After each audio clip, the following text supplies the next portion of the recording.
Как понять, что твоя бывшая девушка не вернется уже никогда? Или как понять, что она точно вернется? Вообще, когда я слышу подобные вопросы, мне всегда приходит на ум аналогия с автомобилем. Вот у тебя есть любимый автомобиль, ты им владеешь много лет. Но машина возрастная и состояние оставляет желать лучшего. Масло кушает, коробка подпинывает, электрика вдруг ни с того ни с сего начинает глючить. А мастера в автосервисе тебя уже знают по имени. Настолько часто ты к ним заезжаешь. И все тебе говорит, что с точки зрения здравого смысла, даже по финансовым затратам, твоя любимая игрушка невыгодна. И что происходит? Однажды он просто не заводится, не едет. Мужчина, значит, вызывает эвакуатор и в СТО. Мастер приговорил двигатель. Сказал, что надо разбирать. Но предупредил, что капиталка будет стоить вам как полмашины. Деталей ждать неизвестно сколько, потому что санкции. Да и не факт вообще, что все удачно получится, и мы найдем причину, и все будет работать как часы. Поэтому логичнее было бы скинуть ваш автомобиль за полцены, добавить немного денег и взять другой, более свежий, практичный автомобиль. Да и посмотреть, чтобы электроники было поменьше, чтобы избежать в будущем проблем. Но расставаться с любимой машинкой так неохота. Ведь столько километров пройдено, много где выручала. Да что там, пол России объездил на ней. Тебе нравится ее внешний вид. У нее есть определенная харизма. Сейчас таких уже не делают. И объективно ты понимаешь, что шансов на то, чтобы починить этот двигатель, не так уж и много. А если даже и получится, то остальные проблемы там, с электрикой и другими вещами, они ведь никуда не денутся. Будут прогрессировать и доставлять дальше массу хлопот. Но мужчина здесь себя часто успокаивает и говорит: все будет хорошо. Не буду об этом думать, все будет хорошо. И что по итогу? Мужчина уже второй месяц ездит на работу на трамвае в минус 30, страдает, терпит, надеется на лучшее, но потихоньку приходит осознание того, что все-таки нужно было послушать мастера. Но поделать ничего уже нельзя, потому что за работу взялись, 50% предоплаты взяли, поэтому нужно надеяться на лучшее. То есть, что мужчина хочет получить от вот этого ответа на свой вопрос? А как понять, что бывшая девушка не вернется уже? Или наоборот точно вернется? Он хочет получить положительный ответ для того, чтобы успокоиться. Успокоиться. Он хочет получить любую зацепку того, что она точно вернется. Ведь если эта зацепка будет, то можно ничего не делать со своей жизнью. Можно не менять свою реальность. Ведь ее менять всегда это выход из зоны комфорта. Это неприятно, это тяжело, это больно. И тут еще, как назло, подключается наш мозг. Он как бы пытается тебя защитить от этого стресса, уберечь от этой боли, которую ты испытываешь после того, как девушка ушла. Он как бы тебе нашептывает: это не волнуйся, не переживай. Бывшая не сможет вот просто так взять и забыть тебя. Она не сможет обнулить все те годы, которые вы были вместе. Ведь вы столько пережили, через многое прошли. Она ухаживала, заботилась. Ты, главное, не волнуйся. Вообще, наш мозг интересно устроен. Во многих ситуациях он наш помощник. Реально. Он пытается в каких-то ситуациях нас приободрить, подкинуть идеи, как действовать в том или ином случае. Рационально объяснить тот или иной момент. Но не в этот раз. Я считаю, что как раз таки после расставания его советы, как бы вот заманчиво они ни звучали, они опасны. И я объясню почему. Ведь каждая его иллюзия, которую он тебе подкинул, и в которую ты охотно поверил, о том, что бывшая точно вернется, или о том, что она вернется быстро, ты просто подожди, или надо вот сейчас срочно быстро что-то делать. Каждая его эта новая иллюзия на самом-то деле это твои новые страдания, твоя новая порция боли, просто отложенная на потом. То есть, если ты сейчас понадеялся на его помощь, ты в итоге получишь не один удар от расставания, а еще и новые удары, которые будут в будущем. От того, что вот эти иллюзии, в которые ты поверил, они не сбылись. Эти удары будут больнее. Это факт. Но это на самом деле еще цветочки, потому что пока это потом еще не наступило, ты ежедневно наносишь себе психологический ущерб. Каждый день, каждую неделю, каждый месяц. И как бы ты себя не успокаивал, как бы ты не надеялся на помощь своего подсознания, по факту ты все равно находишься в режиме ожидания. А нет ничего мучительнее неопределенности. В этот момент ты не живешь, ты просто существуешь. Вместо того, чтобы принять и адаптироваться к новой реальности, заменить этот неисправный автомобиль, который ничего кроме хлопот тебе не доставлял на самом-то деле. Ты ее отрицаешь и разрешаешь жить вот этим иллюзиям в своей голове. Даже если вероятность 5%, что бывшая девушка напишет, мужчина ухватится за эту мысль, за эту надежду. А вдруг роднулька одумается? Это как с лотереей. Многие люди в нее играют для того, чтобы просто получить какое-то удовольствие. Но есть также прослойка людей, которые серьезно делают какие-то расчеты, вероятности положительного исхода. То есть превращают это в некую авантюру для того, чтобы разбогатеть. То есть человек вовлечен в этот процесс больше, чем на самом деле необходимо. Особенно на это подсаживаются, кто хоть какую-то сумму денег выиграл. Ну, не 200, 500 рублей, а 5 или 10 тысяч. Ему кажется, ну вот же 2 числа всего не хватило. Если так поразмышлять, да, вероятность, конечно же, есть. Но она настолько мала, что разумнее и быстрее было бы заработать денег, разбогатеть своим трудом, действиями, идеями. Как понять, что бывшая девушка не напишет? Кто-то может найти сейчас в моих словах эту необходимую дозу успокоения. Но я считаю, что это все-таки неправильно. И дальше я объясню почему. Если брать из моей практики, я не помню ситуации, когда бы бывшая девушка не написала. Таких ситуаций нет. Хотя были такие случаи, что я реально не верил. Я читал историю, я не верил в положительный успех. Хоть мы разработали стратегию, но мужчины такое вытворяли. И 1000 роз отправляли. И в подъездах ночевали. Был один занимательный случай, почему-то он мне запомнился. Такого еще никто не делал. То есть один мужчина, когда девушка его бросила, он, конечно, особенно отличился.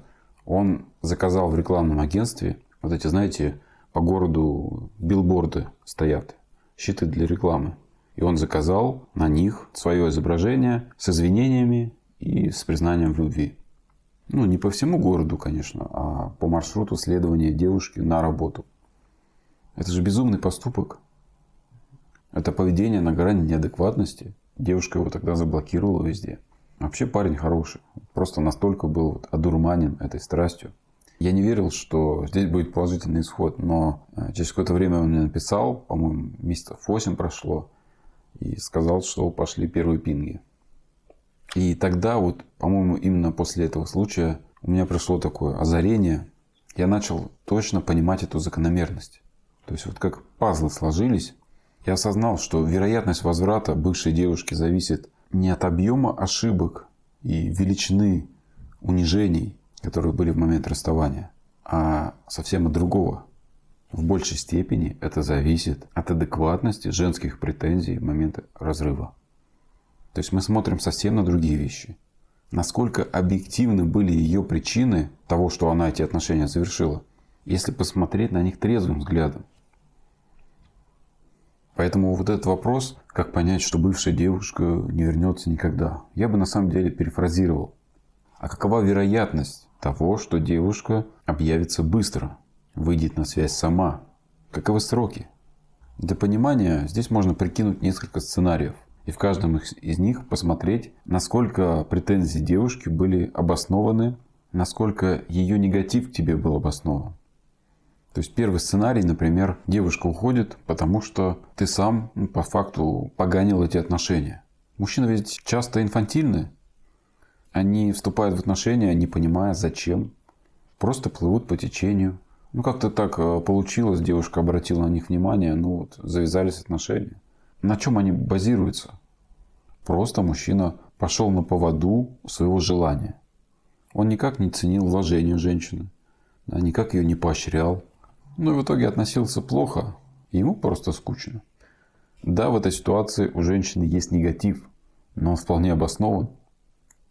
И да, в таком случае вероятность того, что бывшая напишет или объявится быстро, такая вероятность мала. Да? Логично же? Ну, логично. Да, можно выстроить определенную тактику поведения. Но я сейчас говорю в целом, если мы ничего не будем делать. Возьмем другую ситуацию, где в момент расставания у девушки был негатив, но он был не оправдан.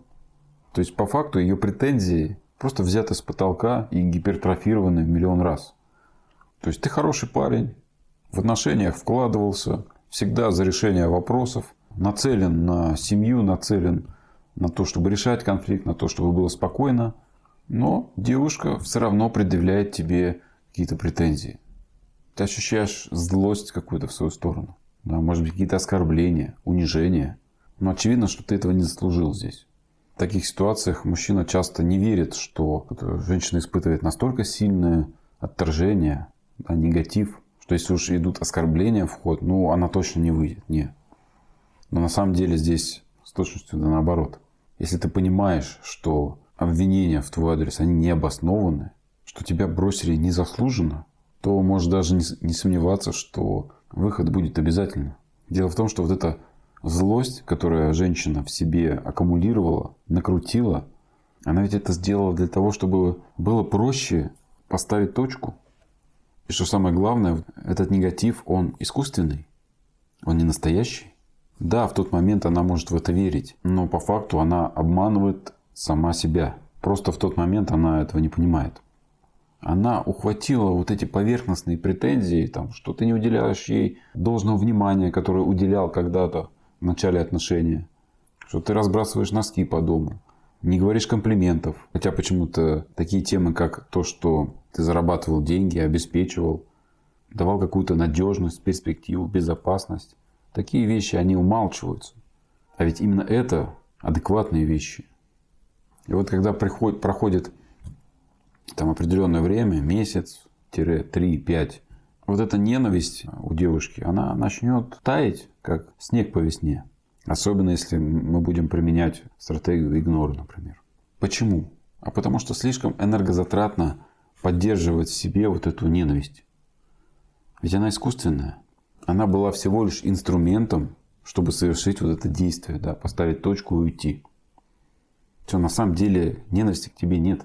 Поэтому возьми себе за правило, то есть если девушка в момент расставания очень бурно реагирует, негатив, оскорбления, обвинения, пытается тебя завиноватить в каких-то вещах, которые, ну, очевидно, что на них даже внимания не стоит обращать.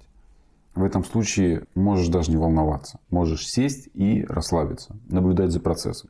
Почему? Потому что девушка рано или поздно будет сожалеть об этом. И ностальгия даст свои плоды. А ты будешь уверен в своей правоте. Но опять же, сходиться с подобной женщиной после всего этого было бы неразумно. Лично мое мнение.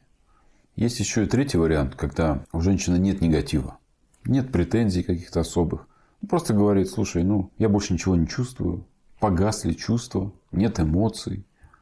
В этом случае, даже если мы ничего не будем делать, не будем бегать, унижаться, это для нас будет являться неким инструментом, опять же, для того, чтобы девушка в скором времени засомневалась в своем решении, да, а правильно ли я поступила, и вышла на связь.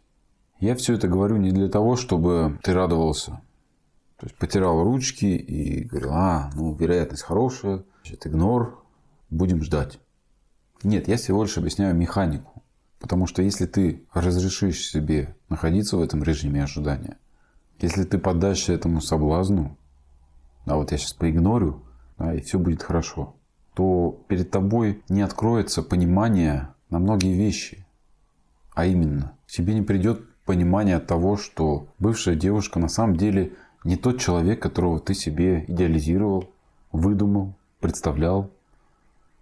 На самом деле это обычный человек. Более того, она вполне может быть неподходящая для отношений в принципе. А ты этого не замечал и находился постоянно в этом мире иллюзий, где девушка обладает какой-то сверхценностью. И вообще она одна такая.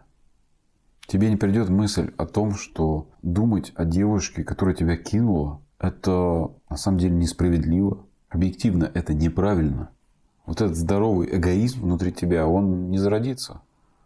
А это важно. Это важно понимать, что вокруг тебя есть люди, которым ты нужен, которые ждут твоего внимания, которые ценят тебя, которые любят тебя. И ты вместо того, чтобы дать это тепло этим людям, ты загоняешься по бывшей, которая в принципе этого недостойна. То есть без занижения вот этой сверхценности, сверхзначимости к девушке, эти мысли к тебе не придут. И все, кто проходил мой курс по понижению значимости, это подтвердят. Что когда бывшая возвращалась, мужчина как-то говорил, да, в принципе, она мне и не нужна особо уже. И понимал, что а вот данная девушка второго шанса-то на самом деле даже не заслуживает.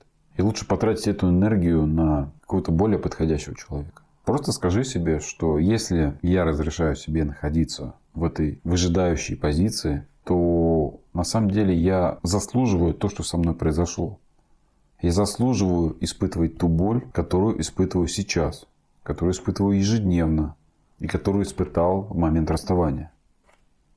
Поэтому важно остановиться и запретить себе вот это ощущение надежды. Исключить из своего сознания все вычисления вот этих вероятностей, расчеты, сроки, когда она вернется или не вернется. Ты ведь не нуждаешься в успокоении на самом деле. Ты в этом не нуждаешься. Пока ты себя успокаиваешь, ты отрицаешь новую реальность, вместо того, чтобы к ней адаптироваться, приспособиться. Именно это тебя излечит. Да, игнор способен вернуть, способен помочь, способен повысить эту вероятность. Но важно же, чтобы это не было имитацией.